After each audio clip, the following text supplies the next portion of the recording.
যারা Jeddah airport দিয়ে বাংলাদেশে যান এবং জমজমের পানি নিতে চান তাদের জন্য এই ভিডিওটা। আশা করি ভিডিওটা দেখলে কিছুটা বুঝতে পারবেন কীভাবে নিতে হয় জমজমের পানি।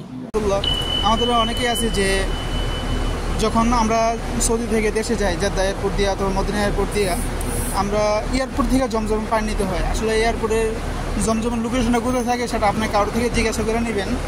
যে আমি যেখানে আছি এখানে থেকে মানুষ জমজম নেই, এর জন্য আপনার ওই পাসপোর্টটা দেখাইতে হয়। পাসপোর্টটা দেখাইতে হলে ওইখানে তারা একটা আলাদা একটা টোকেন দিবে, সম্ভবত 12.5 রিয়াল নেই। ওই টোকেনটা নিয়ে আসাইরা ওই টোকেনটা নিয়ে আসাইরা আপনারা এদিকে আসবেন। এদিকে আসার পরে এখান থেকে আপনাকে জমজমের কার্টন দিয়ে দিবে। ওই যে দেখেন সবাই একটা একটা করে দেয়, এই যে এখান থেকে দেয়। আপনার টোকেনটা এখানে দেখানোর পরে এখান থেকে দিয়ে দেয়।